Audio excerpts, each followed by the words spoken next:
He was a Wall Street titan who saw his wife as nothing more than a pretty simple accessory. He flaunted his affairs in her face, mocked her quiet nature, and dismissed her as a financial burden, all while his own empire was built on a house of cards. He threatened to leave her with nothing. What he didn't know was that his simple wife was a silent observer, the hidden heir to a fortune that dwarfed his own. And she had just made a phone call.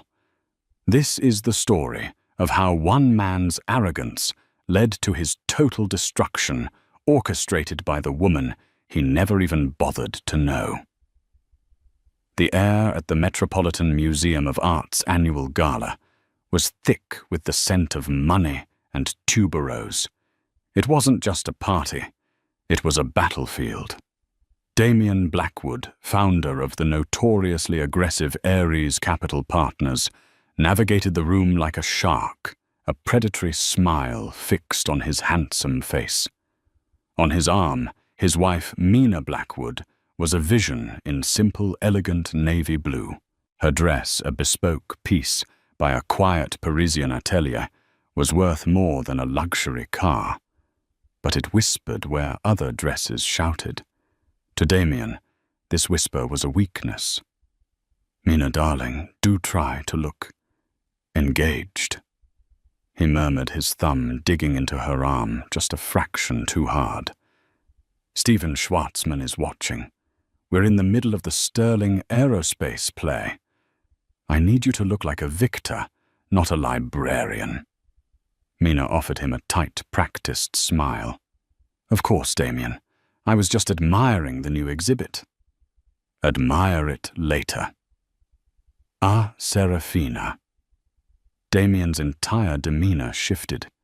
He released Mina's arm, turning his full 1,000-watt charm on Serafina Rothschild, an heiress with a razor-sharp reputation and a dress that left little to the imagination.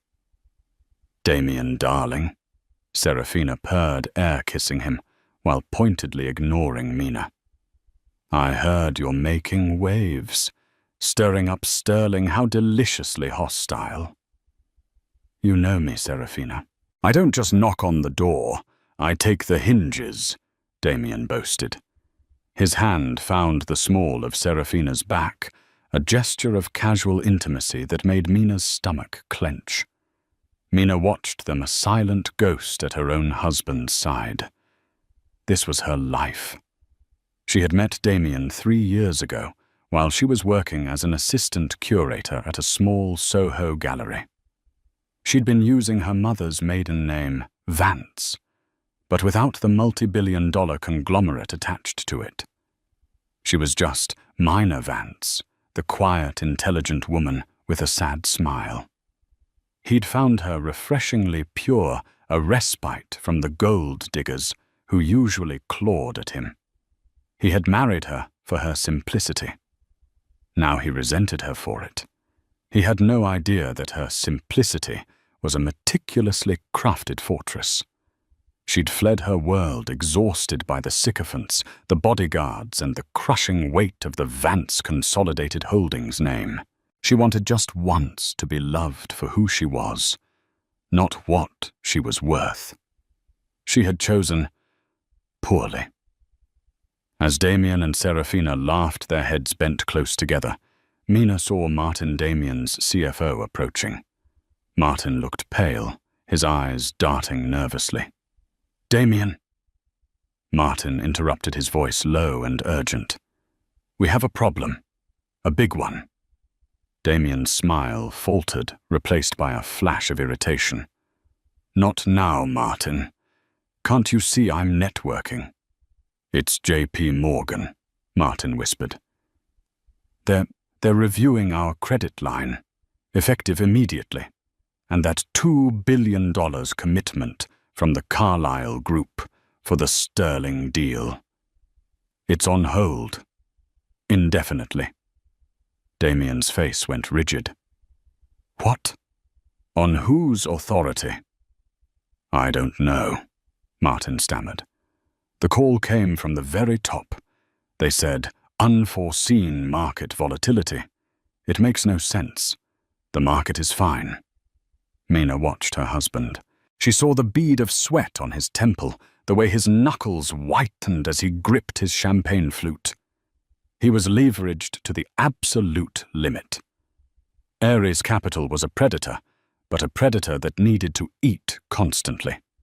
If the sterling deal fell through, if his credit lines were pulled, the entire house of cards would collapse. He turned to Mina, his eyes cold. "This is your fault," he hissed. Mina blinked, genuinely confused. "What, how?" "That charity luncheon you hosted, the one for the animal shelter," he sneered. "It's small time. It makes me look soft. People are talking. They see weakness." Mina's breath hitched. The luncheon had raised over $1 million. "Damien, that's insane. It was a distraction," he snapped. He plastered the smile back on as Serafina glanced over. Go mingle. Talk to, I don't know, someone's wife. Look useful." He turned his back on her, resuming his conversation with Serafina, as if nothing had happened, his voice dripping with forced confidence. Mina stood alone for a moment in the center of the swirling crowd. He had humiliated her. He had blamed her. He had flaunted his mistress in her face. For 3 years she had endured the dismissal, the casual cruelty, the profound loneliness, all in the name of the simple life she had craved. She had upheld her end of the bargain. She had been a quiet, supportive, simple wife. He had broken every vow he ever made. She calmly set her untouched champagne flute on a passing waiter's tray.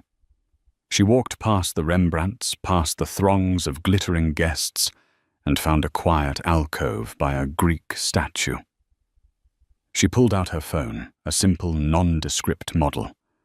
She dialed a number stored under Home. It rang once.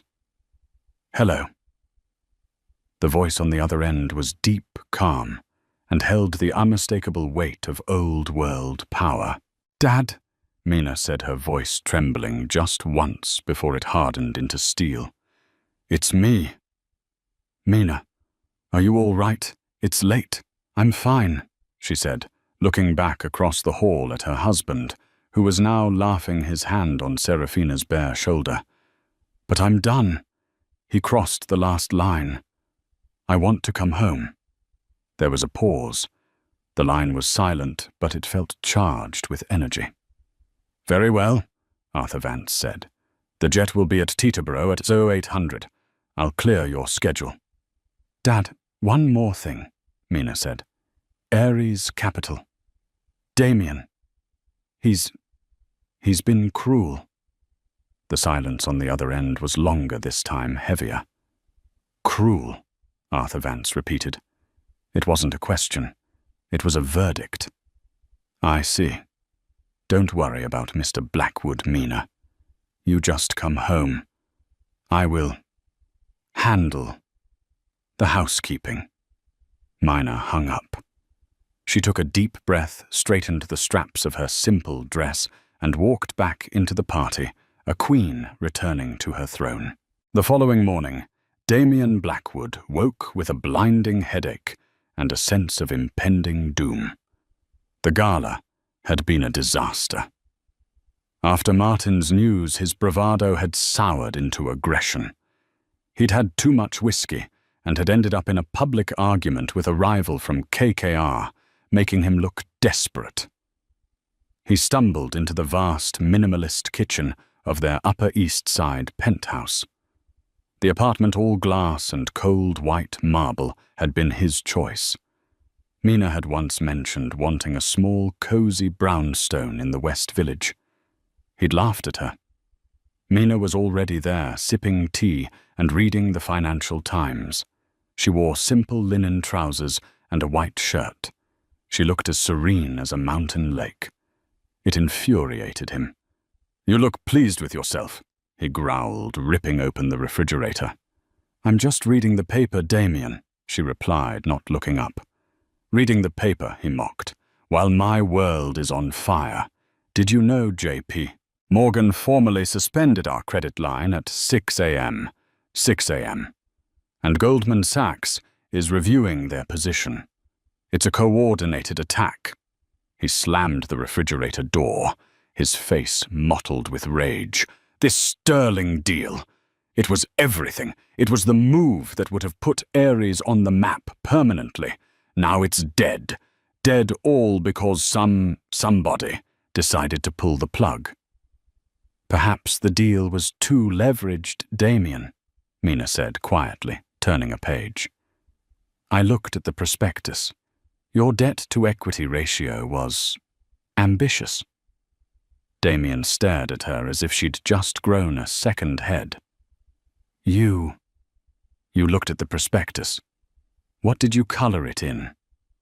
"Don't talk to me about debt-to-equity. What would you possibly know about it? Your only financial concern is how much you can spend at Bergdorf's." "I rarely shop at Bergdorf's, Damien," she said, her voice still infuriatingly calm. "That's the problem," he roared, slamming his fist on the marble island. "You don't get it. The point of having money is to show it. The point of having a beautiful wife is for her to look like a billionaire's wife. You walk around in those rags." He gestured at her expensive minimalist clothing. "Looking like a philosophy student. You make me look weak. You seem to be doing a fine job of that on your own," she said, finally lowering the paper. Her eyes met his. They were clear and cold. He was taken aback by her sudden spine. "What did you say to me?" "I said," Mina stood up, "that perhaps your business partners are no longer confident in your leadership. Perhaps they see a man who is reckless, over-leveraged, and more concerned with socialites than with his own balance sheets." He stalked toward her, backing her against the counter. "You think you're clever. You with your little art degree and your charity lunches. You are nothing without me. I took you from a $50 $1,000 a gallery job. I gave you this." He spread his arms wide, encompassing the sterile, empty penthouse. "I gave you the Blackwood name, and I can take it all away." "Is that a threat, Damien?" "It's a promise," he sneered. "Our prenup is ironclad. My lawyers made sure of it. You annoy me, Mina. You bore me, I divorce you. And you walk away with exactly what you came in with, nothing. Not a cent. You'll be back in some dusty gallery begging for commissions. Remember that." Mina looked at him, her face unreadable. "I will," she said. "I will remember that." "Good. Now get out. I have calls to make.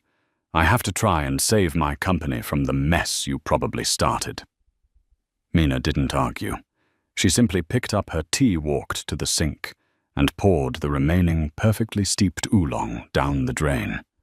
She then walked to their bedroom, the guest bedroom she had long since claimed as her own, and calmly locked the door. Damien, left alone in the kitchen, grabbed his phone. He had to call his bankers. He had to scream, to threaten, to beg. His first call was to his contact at the Carlyle Group. It went straight to voicemail. His second was to his primary banker at J.P. Morgan. The man's assistant picked up. "I'm sorry, Mr. Blackwood, but Mr. Harrison is in an all-day planning session. He is completely unavailable." "Unavailable," Damien yelled into the phone. "I have a $1 billion credit line with you people. You tell him to call me now. He left specific instructions not to be disturbed, sir, especially by you." The line clicked dead. Damien's blood ran cold. "Especially by you." This wasn't a review. This was an execution. He poured a large glass of whiskey, his hands shaking. It wasn't even 10 a.m. He looked around the penthouse. The white marble suddenly felt like a tomb. He had built his empire on audacity and debt. He had always known that if one card was pulled, the whole thing would fall. He was so busy projecting strength that he never realized his greatest weakness was standing right beside him, silently watching him implode. Inside her room, Mina was not packing. She was on a secure video call. "The assets are being marshaled, Ms. Vance," said a stern-looking man on the screen. His background, a nondescript but clearly expensive office in Geneva. "We have begun the process of acquiring Ares Capital's outstanding debt from J.P. Morgan and Goldman. They were surprisingly eager to sell. It seems Mr. Blackwood's reputation precedes him." "Good Mr. Dubois," Mina said. She was now wearing a sharp, tailored blazer. "And the Sterling Aerospace play. Your father handled that personally." Dubois smiled faintly. "Vance Consolidated's European division acquired a 51% controlling interest in Sterling an hour ago. We paid in cash. The deal Mr. Blackwood was trying to build on leverage we just bought. The press release will go out at noon." Mina nodded. "He'll be desperate. He'll be looking for a lifeline. Make sure he finds none. I want every bridge burned, every well poisoned. By the time my father arrives tomorrow, I want Ares Capital to be nothing but a shell waiting for a new owner." "Understood, Miss Vance," Dubois said. "A pleasure to have you back in the game." "It's good to be back," Mina said, and closed the laptop. The news of the Sterling Aerospace acquisition hit the wires at 12:01 p.m.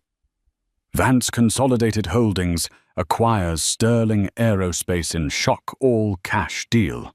Rival bid from Ares Capital collapses. Damien saw the headline on the Bloomberg terminal in his home office. The whiskey glass shattered in his hand. Vance Consolidated," he whispered, blood dripping from his palm. "Who the hell is Vance Consolidated?" He'd heard the name, of course. Everyone had. But they were old money, silent money. They didn't do hostile takeovers. They owned shipping lanes, cobalt mines, pharmaceutical giants, and technology patents. They were the quiet foundation upon which half the global economy was built. They weren't players like him. They were the house. And the house had just taken his prize. His phone began to ring. It didn't stop for the next 3 hours. It was a symphony of destruction. "Damien, it's Martin." His CFO's voice was a high-pitched squeal. "The board is calling for an emergency meeting. Forbes just downgraded your personal net worth. They're saying we're insolvent." "We are not insolvent," Damien roared, wrapping a napkin around his bleeding hand. "We are if we can't meet payroll, Damien. Our operating accounts at Citibank have been frozen." Frozen. They cited a material adverse change clause. The material change was the Sterling deal failing. Click. Another call. "Mr. Blackwood, this is legal counsel for the New York State Attorney General. We are opening an inquiry into Ares Capital's fiduciary reporting. We have received an anonymous but extremely detailed tip." Click. Another call. "Damien, it's Serafina." Her voice was no longer a purr. It was brittle. I think it's best we don't see each other for a while.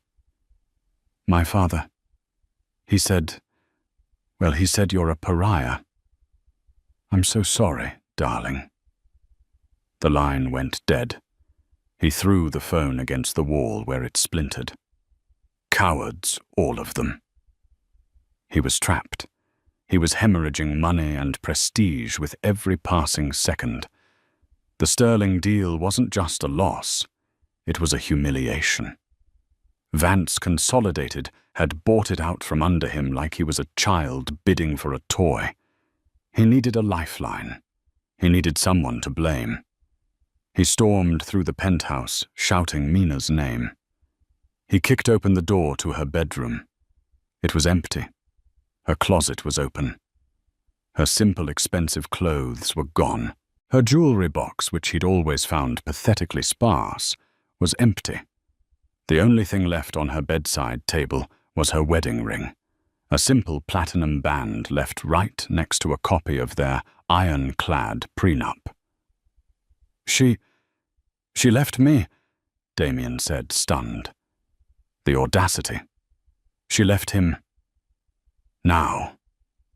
When he was on the ropes, a new, colder rage filled him. She must have heard the rumors, he muttered. The little gold digger. She saw the ship was sinking and she was the first rat off. He laughed, a harsh, barking sound. Good. Fine, she gets nothing. Just like the prenup says. She walks away with nothing. He paced his office, his mind racing. He was ruined. The AG was sniffing around. His investors were gone. His credit was shot. His wife was gone. No, he wasn't ruined. He was Damien Blackwood. He would file for Chapter 11. He would restructure. His private line rang the one reserved for his biggest investors. He snatched it up. Hello. Is this Mr. Blackwood? A polite, British-accented voice asked. Who is this? Damien snapped. My name is Julian Hayes. I represent the office of Mr. Arthur Vance. We'd like to schedule a meeting with you for tomorrow morning at 9 a.m. at your offices. Damien froze. Vance. The name from the headline. Arthur Vance. Damien said, his voice suddenly hoarse. The CEO of Vance Consolidated. That is correct, sir. Mr. Vance finds himself in New York and has a vested interest in the transition of the Sterling Aerospace assets. He felt it would be courteous to meet with the former bidder. A lifeline. Damien's mind spun 1,000 calculations running at once. They bought Sterling. They crushed him. Why meet to gloat or to invest? Maybe they saw his audacity. Maybe they saw a fellow shark. Maybe they wanted to buy out Ares Capital to bring him into their fold. He was toxic waste to everyone else, but to a giant like Vance, he could be a bargain. Yes, Damien said, straightening his spine, his bravado returning. Yes, 9 a.m. is perfect. I'll have my team prepare a presentation. Oh, that won't be necessary, Mr. Blackwood, the assistant said, his voice chillingly polite. This won't be a presentation. It's a debriefing. Mr. Vance will bring his own legal team. Good day.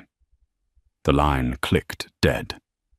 Damien stood in the silent office, the bloody napkin still clutched in his hand.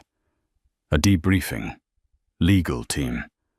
A cold, dark suspicion began to creep into his mind. He looked at the empty, sterile penthouse. He thought of his wife, Mina. Her maiden name. What was her maiden name? He'd never even paid attention. He'd just had his lawyers run a background check and they'd said she was clean. No family, no money, no connections. He scrambled to his desk, pulling open the drawer where he kept his copy of the marriage certificate. He found it under a stack of old invitations. Groom Damien, Michael Blackwood. Bride Mina. Mina Vance. His heart stopped. No, he whispered, staring at the name. No. It's a coincidence. It has to be. Vance was a common name, wasn't it? Like Smith. Or Jones. But he knew with a dreadful sinking certainty that it was not. He remembered her quiet confidence, her knowledge of his prospectus, her infuriating calm. He had called her a simple librarian. He had married the shark that was about to eat him alive. The offices of Ares Capital Partners, occupying the 48th and 49th floors of the Seagram building, were usually a hive of manic high testosterone energy. On this morning, it was a tomb. Employees huddled in small, whispering groups, computers, dark, the news tickers on the wall flatlining. Damien Blackwood hadn't slept. He was wearing the same suit as the day before. Now rumpled his face a mask of sleepless, paranoid fury. He had spent the night alternating between two frantic activities, trying to move his personal funds to offshore accounts, all of which were mysteriously frozen, and frantically Googling Arthur Vance. The results had only deepened his terror. Arthur Vance wasn't just a billionaire. He was a kingmaker, a shadow that moved governments. He didn't appear on Forbes lists because he owned the media companies that made the lists.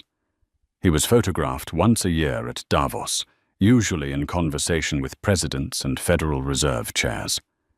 He was old money, quiet money, permanent money. And Damien had spent 3 years telling his daughter that her charity lunches were tacky.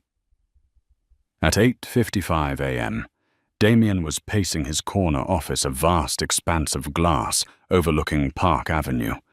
His CFO, Martin, was sitting on the $100,000 Italian leather sofa, nervously shredding a paper napkin.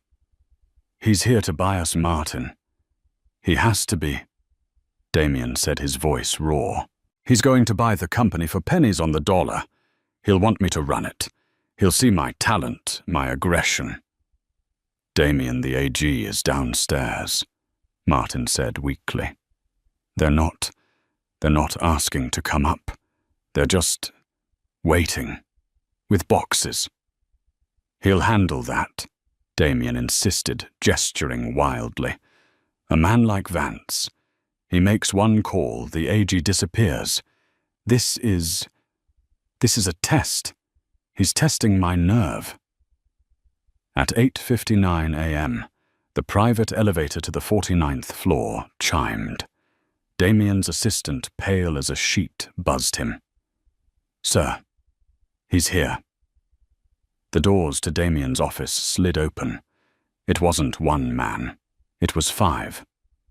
4 of them were clearly lawyers.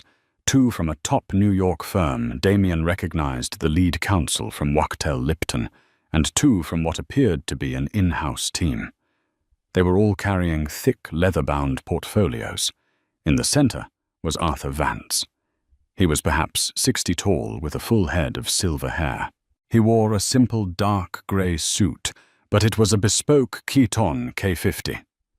A suit that cost more than Damien's car, and took over 50 hours to hand-make. His shoes were gleaming John Lobs. He wore no flashy watch, just a simple Patek Philippe Calatrava. He radiated an aura of absolute unshakable power that made Damien's manufactured charisma look like a cheap party trick. "Mr. Blackwood," Arthur Vance said. His voice was quiet, but it filled the cavernous office. "Thank you for seeing us." Damien, trying to regain his footing, strode forward, his hand outstretched. "Mr. Vance, an honor, a true honor. Please sit." Arthur Vance ignored the hand. He walked past Damien and stood in front of the floor-to-ceiling windows looking down at Park Avenue. "Ares Capital Partners," Arthur said, his back still to Damien. "Ares, the god of war. How fitting. You've made quite a name for yourself, Mr. Blackwood. All smoke, all leverage, all noise. I call it aggressive growth, sir." Damien said, his smile feeling brittle. "You call it what you like," Arthur said, turning. His eyes were the same clear, assessing grey as Mina's. They held no anger. They held something far worse, complete indifference. "I'm not here to negotiate a purchase, Mr. Blackwood," Arthur said. "You seem to be under the impression that you have something left to sell." Damien's blood ran cold. I don't understand. My company." "Your company," one of the lawyers interjected, stepping forward, "is currently in default on its primary credit lines to J.P. Morgan, Goldman Sachs, and Citibank." "That's a temporary liquidity," Damien started. "It's permanent," the lawyer said, "because as of 7:00 a.m. this morning, Vance Consolidated Holdings acquired 100% of your outstanding debt from those institutions. We bought your mortgage, Mr. Blackwood, all $14.7 billion of it." Damien stumbled back, grabbing his desk for support. Martin let out a small, strangled squeak. You bought my debt. You were trying to buy Sterling Aerospace for a 30% premium using leverage you didn't have," Arthur said calmly. "I bought it for a 10% discount using cash. Then I used my pocket money, as my daughter would call it, to buy your entire, over-leveraged, toxic asset-filled company. You see, the banks were thrilled to get it off their books. They know what the Attorney General is about to find in your servers." You tipped them off," Damien accused, his voice cracking. "We didn't have to," the second lawyer said.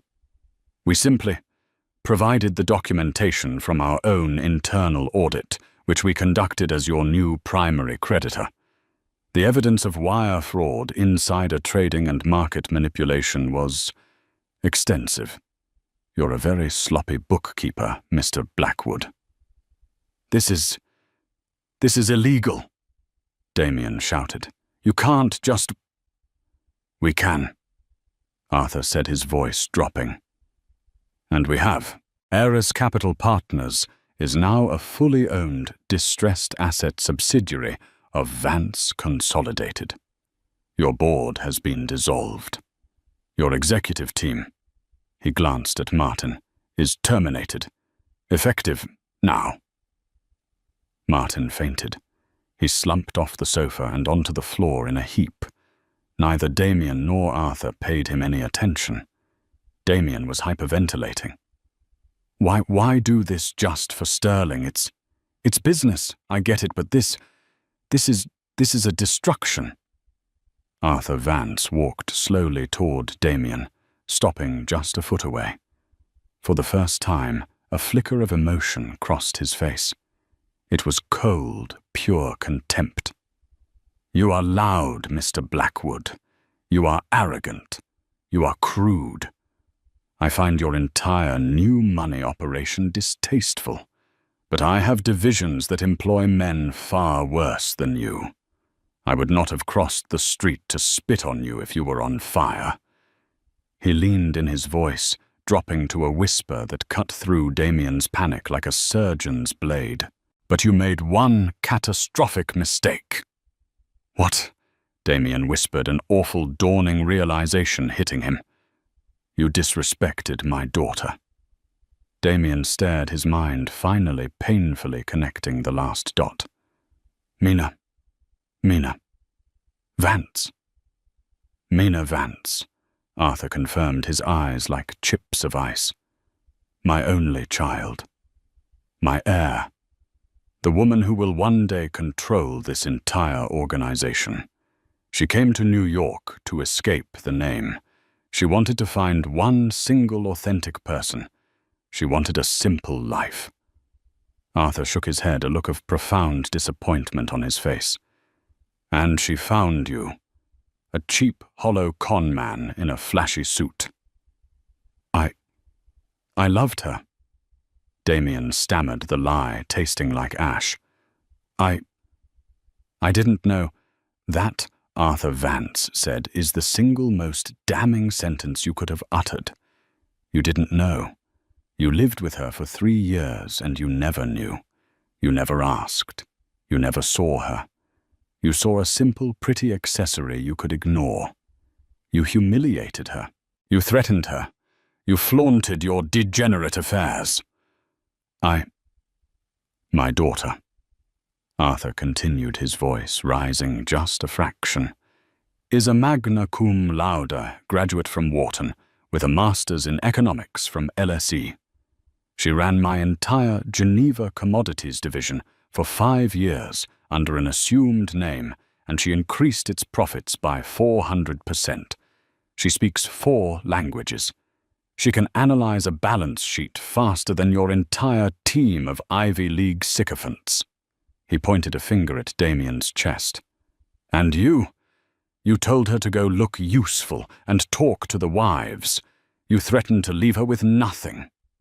Arthur smiled, a terrifying, razor-thin expression. The irony is exquisite. Damien's world had shrunk to the space between his own desk and Arthur Vance's impeccably tailored suit. The sounds of the office, the distant crying, the chime of the elevator.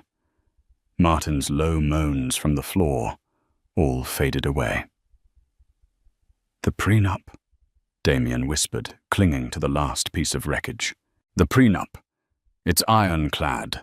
Wachtell Lipton drafted it themselves, he said, gesturing to one of the lawyers, who merely looked at him with pity. She gets nothing. What she came in with. She came in with nothing. Arthur Vance actually laughed. It was a short, dry, brutal sound. Mr. Blackwood, you are truly a fool. Please. He gestured to his own lead counsel. Mr. Hayes, would you kindly explain the terms you drafted for Mr. Blackwood 3 years ago? The lawyer, the same one with the British accent from the phone, stepped forward. Indeed. Mr. Blackwood, you came to our firm Wachtell Lipton with a request. You were, in your words, a self-made billionaire marrying a gallery assistant with no assets. You wanted, and I quote, an ironclad agreement that this girl can't touch a single share of Ares Capital. Exactly, Damien said, a wild hope in his eyes. She can't touch Ares. We drafted precisely that. Mr. Hayes continued, his voice smooth and surgical. The agreement which both you and Ms. Vance signed stipulates that in the event of a marital dissolution, each party retains 100% of the assets they brought into the marriage, and 100% of the assets acquired from their respective family trusts or inheritances during the marriage. All commingled property, such as this penthouse, which you bought with a joint mortgage, is to be split 50-50. So I keep Ares, and she gets half the penthouse. That's it. She's... Mr. Blackwood, you are not listening. Mr. Hayes said, his patience wearing thin.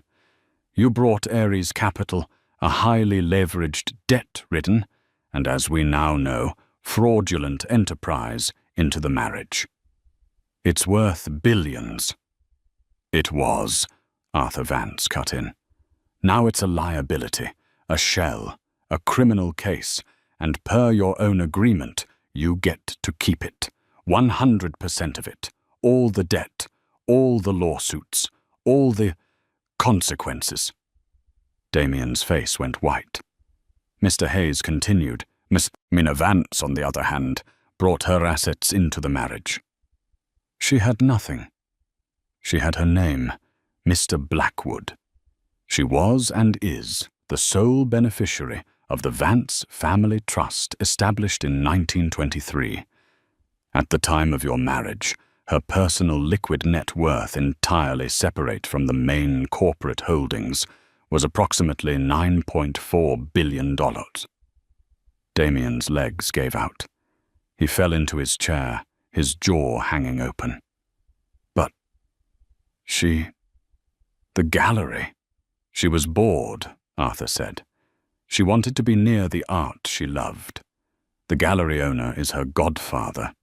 He paid her a salary so she could feel normal. her simple navy blue dress last night. It was a one-of-a-kind archival piece, her pathetically sparse jewelry. That ring she wore, a flawless 10-carat blue diamond. You thought she was simple because she was quiet. You mistook taste for poverty. You are at your core a hopelessly vulgar man. So she's rich. Yes, Damien.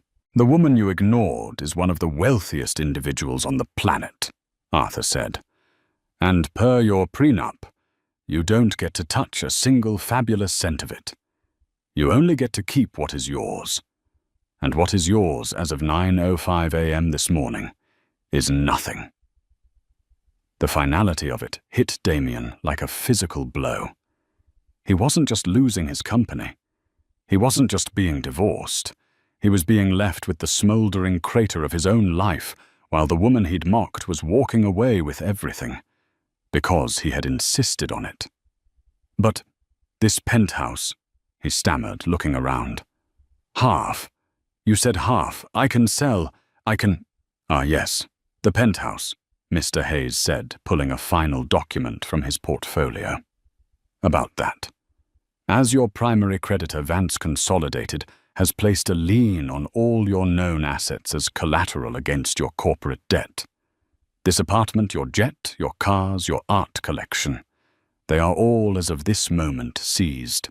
You will of course be given your 50% of the equity after the assets are liquidated and used to pay your creditors, namely us. The lawyer smiled. Given the extent of your fraud, I suspect your equity will amount to, let's see, approximately 0. Arthur Vance checked his simple Patek Philippe watch. Our work here is done. Gentlemen, please secure the premises. The AG's office will be handling the criminal component. The two in-house lawyers moved one to Damien's desk to secure his computer, the other to the still unconscious Martin. Wait, Damien shrieked, lurching forward. Please, Mr. Vance, Arthur. Please, I can apologize. I'll do anything. I'll beg. I love her. I didn't mean it. He fell to his knees, grabbing at the hem of Arthur's suit. Arthur looked down at him, his face a mask of utter disgust. He carefully plucked the fabric from Damien's grasp. You are correct about one thing, Mr. Blackwood. You will beg. But not to me, and not to my daughter. He nodded to the door. Two very large, very serious-looking men in black suits, men who were clearly not lawyers, stepped into the room. Mr. Blackwood is passing, Arthur said calmly. Please escort him from my building. He is to leave with only the items he has on his person.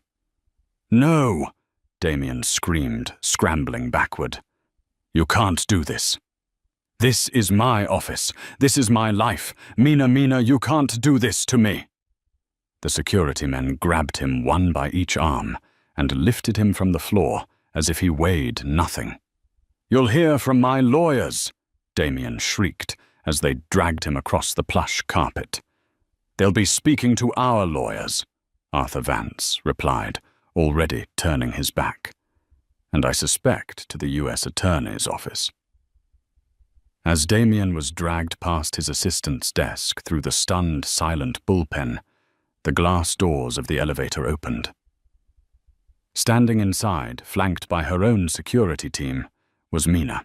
She was not the simple, quiet wife from the gala.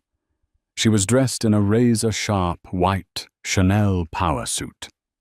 Her hair was pulled back in a severe, elegant chignon. Her eyes as cold and grey as her father's met Damien's. She looked magnificent and terrifying. Mina! He cried, his voice breaking. Baby, please, stop this. It's a mistake. I love you. Tell them I love you. Mina looked at him. The man who was being held up by two men. His face streaked with tears, his rumpled suit a mockery of his former power. She said nothing. She just held his gaze, her expression perfectly devastatingly blank. Then she stepped out of the elevator and walked past him without a single glance towards her new corner office as the doors slid shut, sealing Damien Blackwood in the descending darkness. Mina Blackwood, or as the world would now know her. Mina Vance walked onto the 49th floor trading floor. The remaining employees, the ones not immediately implicated in Damien's fraud, stood frozen, watching her. She walked directly to the head of the vast, silent room, her father following a few paces behind. She stood on the small dais that Damien used to use for his aggressive Wolf of Wall Street-style motivational speeches. "Good morning," Mina said. Her voice, no longer the soft murmur she'd used at home, was crisp, clear, and carried across the room. It was the voice of a CEO. "My name is Mina Vance. As of 9:00 a.m. this morning, I am the acting CEO of this entity. Ares Capital Partners is being dissolved. Its name, its reputation, and its toxic practices are being buried." She paused, letting the finality of that sink in. "Vance Consolidated is not in the business of hostile leverage or fraudulent accounting. We are in the business of building value. We have acquired this firm's assets and its debts for one reason: to salvage what is worth saving." She looked out at the sea of terrified faces. "Most of you are analysts, traders, and support staff. You are also victims of Mr. Blackwood's ego. You have two choices. You can pack your desks and leave with the severance package our legal team is currently drafting.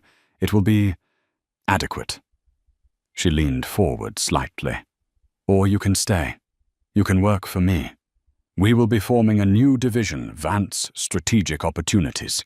It will be based on real analytics, real value, and zero tolerance for the kind of behavior that brought this house down.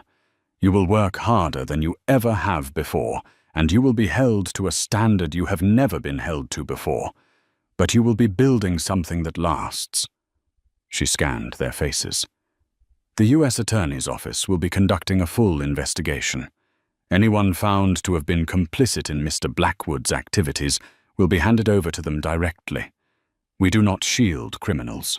However," she continued, "anyone who comes forward today with evidence of wrongdoing, evidence that aids our internal audit, and the government's investigation will be given full immunity by Vance Consolidated and our full-throated recommendation for leniency to the AG.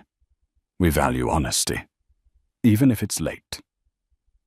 Within seconds, a junior partner at the back of the room raised his hand, his face pale. "Ms. Vance, I have something. A hard drive.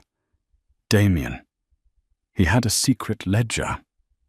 Mina nodded to one of her lawyers. "Mr. Hayes, please take Mr. Miller, John Miller.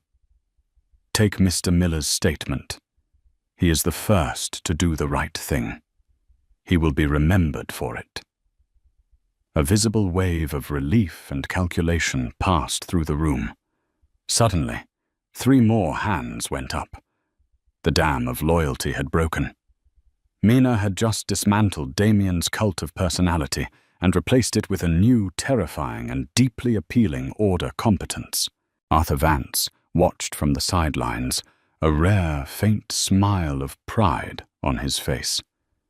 He had come to destroy a company. His daughter had just salvaged it. Meanwhile, Damien was unceremoniously thrown out of the building's front lobby onto the sidewalk of Park Avenue. The security guards tossed his briefcase, which he'd left by the door, onto the pavement after him. It burst open, scattering useless papers into the wind. He was on all fours, gasping when the first flashbulb went off. "Mr. Blackwood, is it true Ares is insolvent? Damien. What's your comment on the Vance acquisition? Is it true your wife is Arthur Vance's daughter, A horde of reporters, clearly tipped off, descended on him. He was trapped. He tried to stand to regain some dignity, but he was a wreck. His suit was torn, his hand was caked in dried blood, and his face was a mask of sheer, unadulterated panic. "No comment.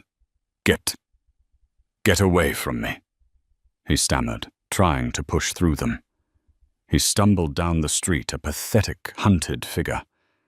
He reached into his pocket for his phone to call a car, only to realize it was still shattered in his penthouse office. He fumbled for his wallet. He had his Amex black card. He tried to hail a cab. Take me to the Carlisle," he told the driver. He got in, and the driver looked at the card reader. "Sorry, pal. Cards declined." Damien stared. "Declined. That's impossible. Run it again." "I did, buddy. It's declined. Says account frozen. You got cash?" Damien's wallet had $23 in it. He looked at the driver, his mind collapsing. The sheer total comprehensive nature of his ruin was staggering. They hadn't just taken his company. They had taken everything. His credit, his cars, his home. "Get out of the cab, pal," the driver said, his voice unkind. Damien Blackwood, the billionaire shark of Wall Street, was kicked out of a taxi on the corner of 53rd and Park for being unable to pay the fare.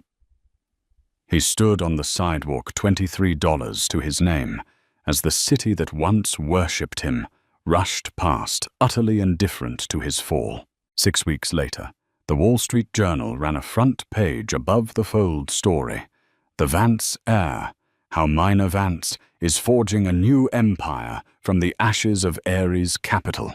The article was a masterpiece of corporate rebranding. It detailed Mina's brilliant anonymous career in Geneva, her quiet observation of the New York market, and her swift surgical takeover of her husband's fraudulent firm. She was the silent shark, the Wharton wonder, the heiress who played humble. Inside the new rebranded offices, now redesigned in warm woods, soft lighting and living green walls, Mina Vance ran her first quarterly review for Vance Strategic Opportunities. The room was packed. John Miller, the analyst who had come forward with the hard drive, was now her head of risk management. "Our Q1 projections are stable," Mina said, her voice confident as she addressed the room. "We have successfully unwound 90% of the toxic assets left by Mr. Blackwood. Our new clean energy fund, backed by Vance Consolidated's main holdings, is already oversubscribed. We are building. We are done gambling." The team applauded. It was not the manic, fearful applause Damien had demanded. It was the sound of genuine respect. After the meeting, Mina walked back to her corner office. It was the same office, but she had replaced Damien's cold, blackened chrome furniture with comfortable sofas, bookshelves, and a large abstract painting by Helen Frankenthaler, one she had borrowed from her father's collection. Her father was waiting for her, looking out the same window he had looked out of when he'd destroyed Damien. "You're enjoying this," Arthur said. It wasn't a question. "I'm enjoying the work," Mina corrected, pouring them both coffee. Damien was right about one thing. I was bored. I missed the game. "You were always better at it than I was," Arthur said, taking the cup. "I'm a builder. You? You're a strategist. You see the whole board." "I learned by watching him," Mina said, her gaze distant. "He was sloppy, arrogant. He thought because I was his wife, I was also his subordinate. He never realized I was his auditor."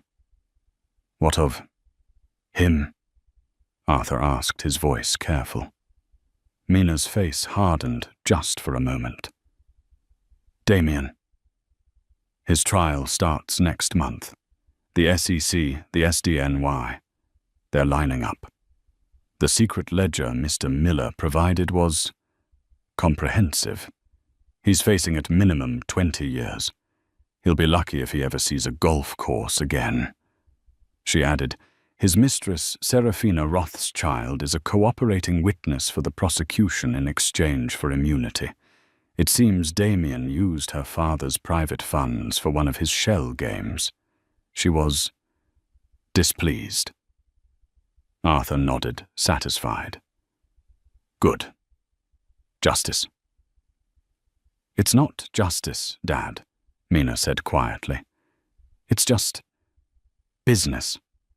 She looked out at the city. She had spent 3 years in a gilded cage of her own making, trying to be someone she wasn't. Now she was exactly who she was always meant to be. She had lost a husband she'd never really had, but she had regained herself.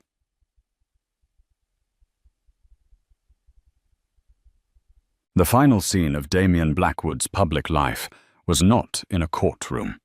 It was 2 days later at a pre-trial hearing. He had been forced to sell his $50,000 Patek Philippe watch, the one real asset he had on him, to pay for a lawyer.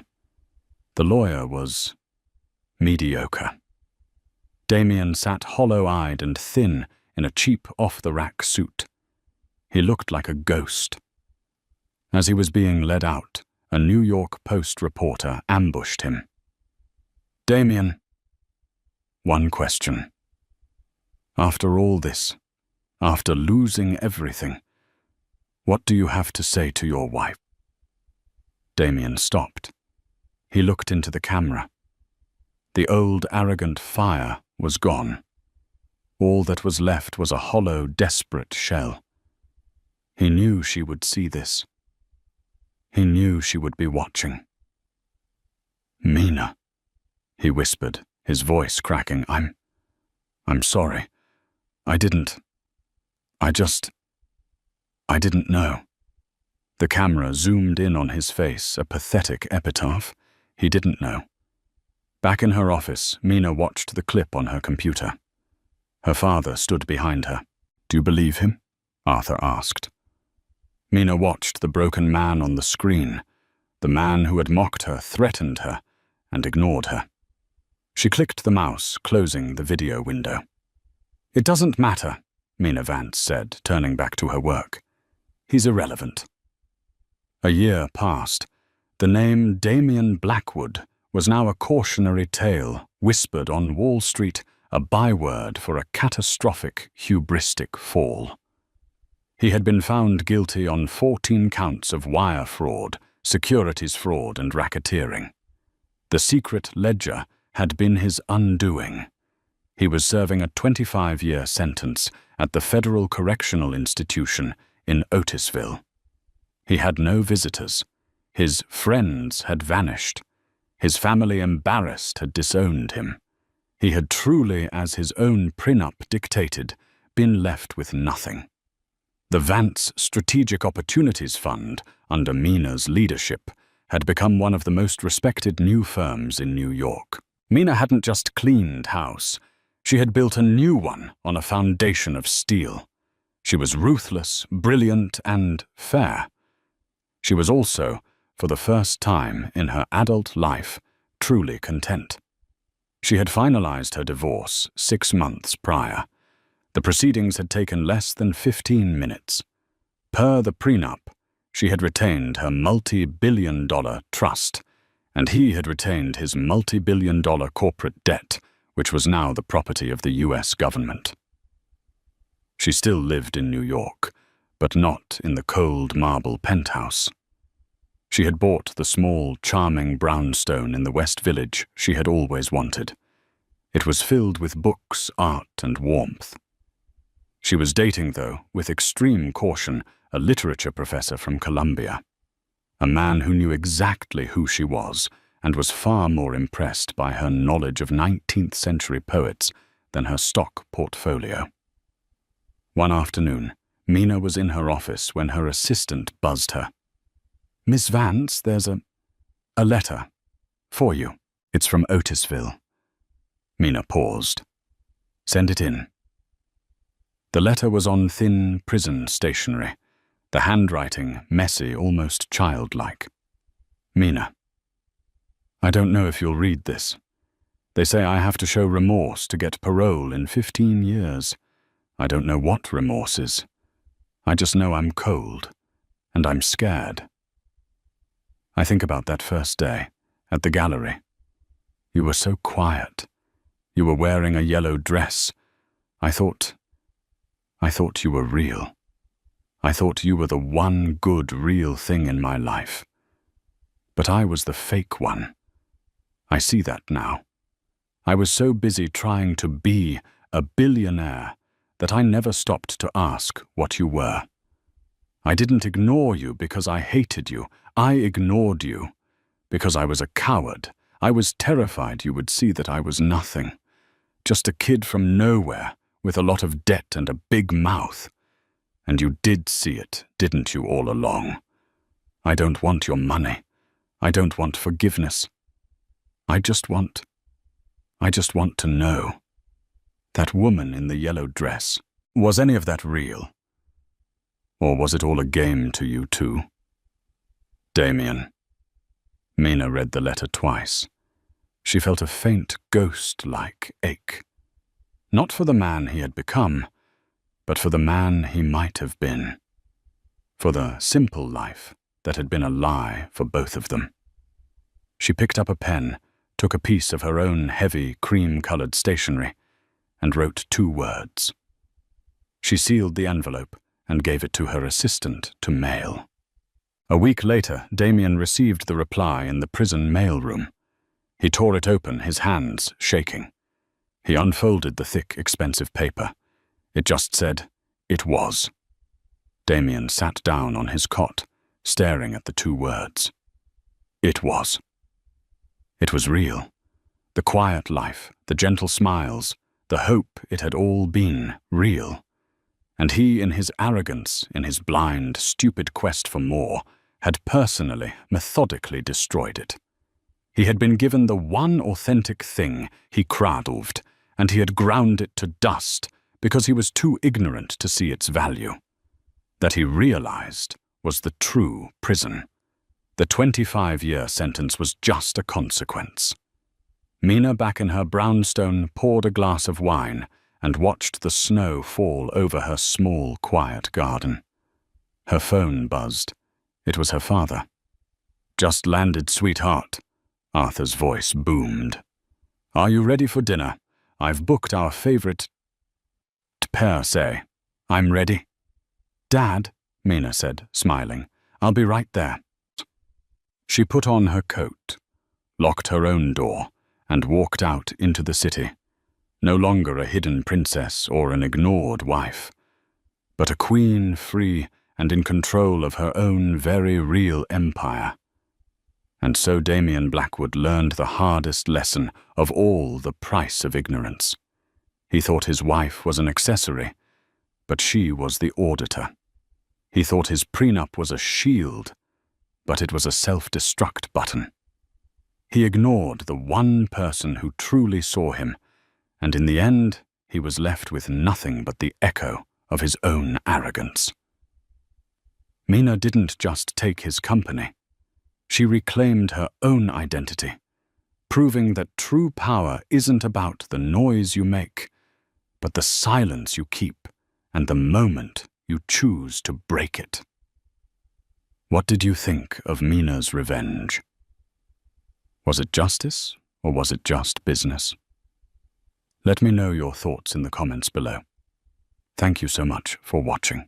If you loved this story of karma and consequences, please hit that like button, share it with a friend who loves drama, and be sure to subscribe and turn on notifications so you never miss another story.